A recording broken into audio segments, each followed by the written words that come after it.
Did you know that a small island nation the size of Oregon somehow became one of the most influential countries in human history? A place where people carry umbrellas they rarely open, and where locals race down dangerous hills chasing wheels of cheese. Welcome to the United Kingdom, a country where the bizarre and the sophisticated dance together in perfect harmony. Today, we're counting down the 15 most surprising facts about Britain that even most Europeans don't know. And trust me, number 1 will leave you questioning everything you thought you knew about proper British behaviour. The United Kingdom isn't just a country. It's technically 4 different countries bundled into one passport. England, Scotland, Wales, and Northern Ireland each maintain their own distinct culture, accent, and national pride, while sharing a monarch and government. Imagine if Texas, California, New York, and Florida were all separate nations with their own parliaments, but somehow still part of America. That's essentially the UK in a nutshell. What most people don't realize is how fiercely independent each nation feels. A Scotsman being called English is like telling someone from Boston they sound New Yorkish, fighting words. While the British Empire once covered a quarter of the globe, with territories so vast it was said, the sun never sets on the British Empire, today's United Kingdom occupies just 93,600 square miles. That's smaller than Oregon, yet this compact island nation still maintains the world's 6th largest economy, and London remains Europe's financial powerhouse. Americans often joke about British weather being constantly rainy and mild, but the surprising truth is that the UK experiences remarkable extremes. While known for its moderate climate, Britain has recorded scorching temperatures of 104 degrees, 40 today, during summer heatwaves and bone-chilling lows of 17 degrees, 27 degrees in winter. Yet here's what's truly bizarre. Despite this wild range, most homes in Makeout and Kmena,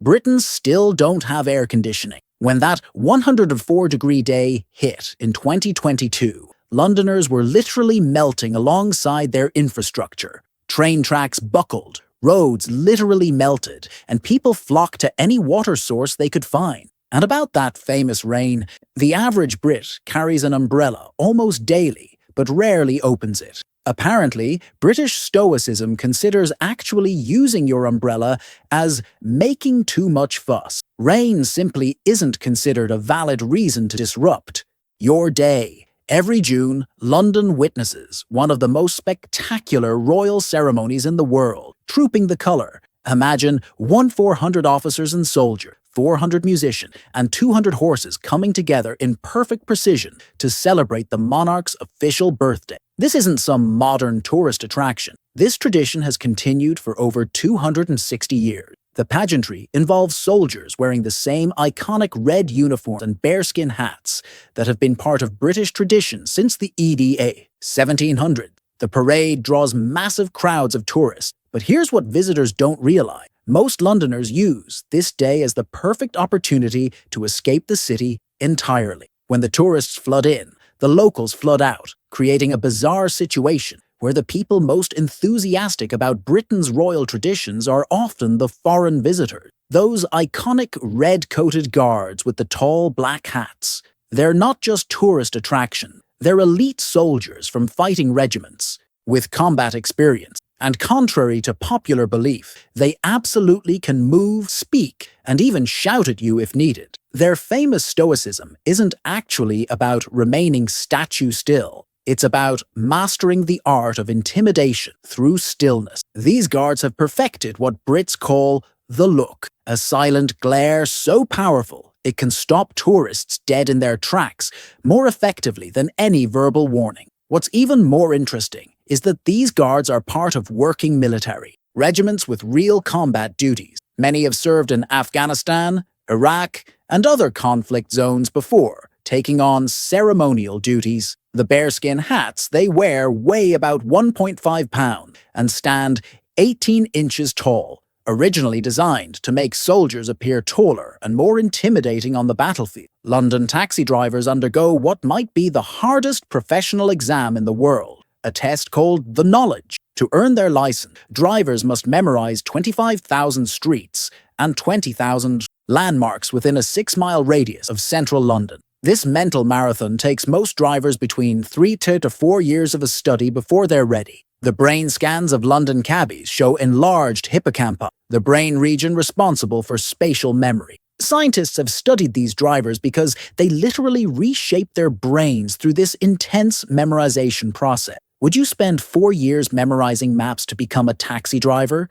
Drop a comment with the number 6 if you think you could handle the knowledge, or 7 if you'd rather just use GPS. The stereotype about British tea obsession. It's actually an understatement. The UK consumes about 60 billion cups annually. That's approximately 900 cups per person per year, or 2.5 cups per day for every man, woman, and child in the country. Tea isn't just a beverage in Britain, it's practically an emotional regulation strategy. Bad news? Put the kettle on. Good news? Time for tea. Zombie apocalypse. Better brew up while we think about it. When the national power grid plans for surge capacity, they literally factor in millions of kettles being switched on simultaneously during TV commercial breaks or after popular shows. The surprising fact isn't just how much tea they drink, it's how seriously they take it. There are ongoing national debates about the correct brewing order, milk first or tea first, and relationships have ended over disagreements about proper steeping time. When Prince William married Kate Middleton,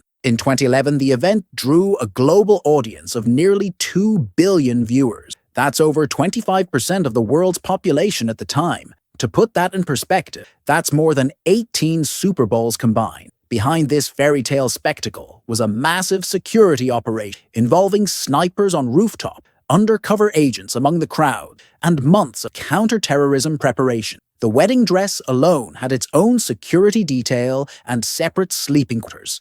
What's truly fascinating is how the monarchy continues to generate such universal appeal in our modern age. In an era of declining traditional institutions, the British royal family still manages to captivate global audiences through a masterful blend of mystique, tradition, and carefully managed access to their private life. Britain is home to some of the most challenging place names in the English-speaking world. Try pronouncing Llanfair Pwllgwyngyl Gogoricwyrndro, Llulashu Lanticilio Gogogo, a village in Wales whose name is Iki Aish, actually longer than the village itself. Other head-scratchers include Us Wolfardesworthy, pronounced Woolsery, Mousehole, pronounced Mosul, and Frome, pronounced Froome. These linguistic traps aren't accidents.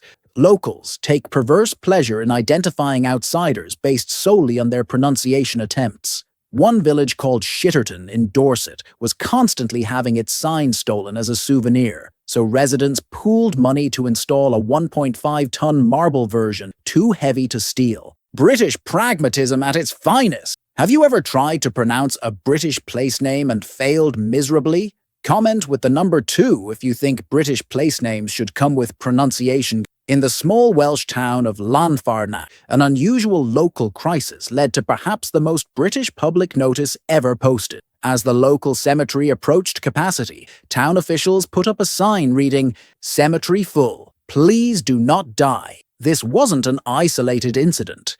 Many British towns face burial space shortages, leading to creative solutions including grave sharing, where unrelated deceased are buried in the same plot at different depth, and grave recycling, where old graves are reused after a certain number of years. What makes this distinctly British is the dry, matter-of-fact approach to death. While Americans tend to approach mortality with either solemnity or avoidance, the British tradition embraces gallows humor as a coping mechanism. This cultural difference extends beyond death. British public signs often feature sarcasm that would seem inappropriate in American contexts, like safety warnings that read, "Please don't break our record for most falls in one day." Every year in Gloucestershire, England, thousands gather to watch daredevils chase a 9-pound wheel of double Gloucester cheese down Cooper's Hill, a slope so steep it's practically vertical. Competitors risk broken bones, concussions, and sprains as they tumble and somersault down the hill,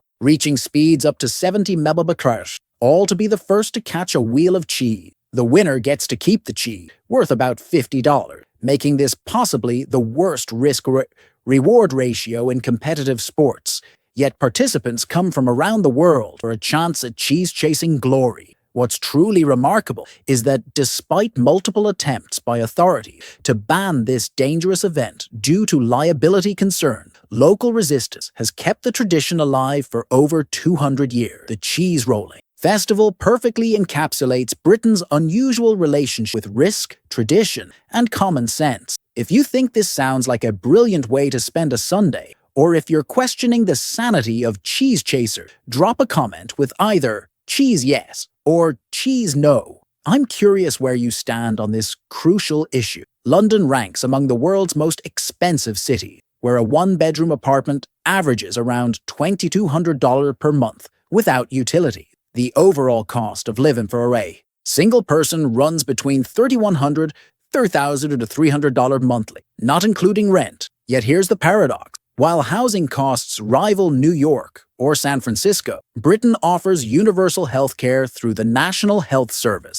NHS. This creates a situation where basics like housing are extraordinarily expensive, but life-saving medical care is free at the point of use, a concept that continues to baffle many American visitors. What visitors don't often realize is that this extreme cost has transformed London into two parallel cities. Tourist London, with its iconic landmarks and wealthy neighborhood, and working London, where average residents often commute 2 hours daily from affordable areas to work in the city they can't afford to live in. Britain has over 10,000 fish and chip shops nationwide, more individual locations than McDonald's has in the entire United States. These chippies serve approximately 300 million portions annually. That's about 5 servings per citizen. The surprising truth behind this beloved national dish? It's not originally British. Jewish refugees introduced fried fish to Britain in the 16th century, while French and Belgian immigrants added the concept of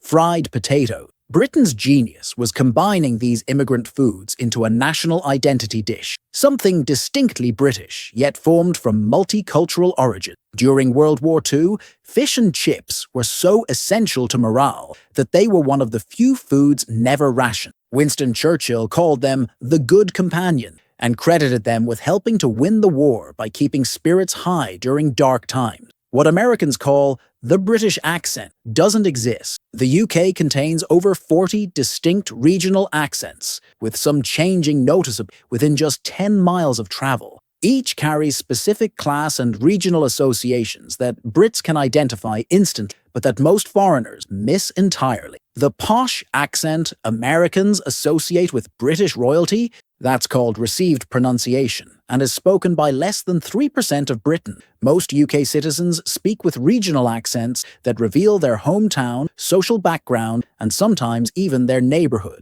In Glasgow, Scotland, the accent is so distinct that Netflix adds subtitles to Scottish shows for American viewers, despite everyone speaking English. Meanwhile, the Liverpool accent, Scouse, evolved partly from Irish immigration, while the Newcastle accent, Geordie, contains preserved elements of Viking languages, living fossils of British history expressed through pronunciation. The British elevate passive aggression to an art form. The phrase, "not bad," from a Brit often translates to the highest possible praise, while "I'll bear it in mind" usually means absolutely not. Understanding British communication requires an entire codebook. In a famous study, researchers observed that British people say sorry an average of 8 times daily, often apologizing when someone else bumps into them. This isn't just politeness. It's a complex social lubricant designed to avoid confrontation at all costs. What Americans perceive as British standoffishness is actually a sophisticated boundary system. British friendship operates on an inverse logic. The ruder they are to you,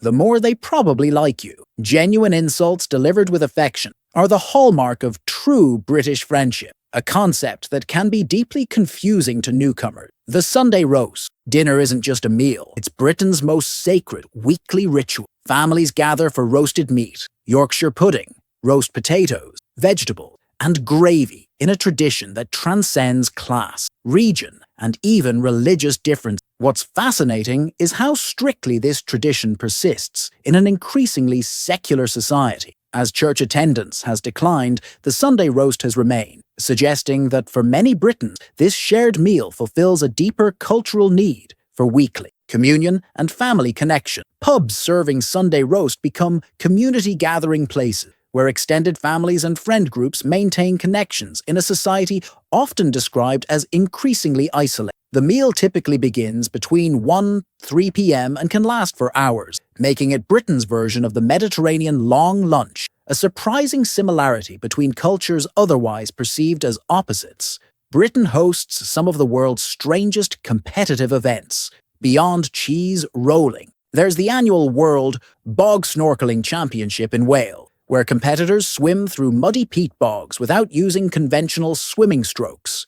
In Dorking, the annual wife-carrying race has participants carry their partners through an obstacle course. The Gurning World Championship in Cumbria challenges competitors to make the ugliest possible face after sticking their head through a horse collar. These aren't isolated rural curiosities. They're attended by thousands, reported in national media, and taken surprisingly seriously. What's truly fascinating is the juxtaposition. The same nation known for rigid formality, elaborate royal protocols, and emotional reserve also enthusiastically embraces these absurdist public spectacles. This contradiction exposes Britain's true character, a country where extreme propriety and extreme absurdity don't just coexist, but actually reinforce each other. The stiff upper lip finds release, structured eccentricity, revealing a culture far more complex than the stereotypes suggest. If you've enjoyed this journey through Britain's strangest traditions and facts,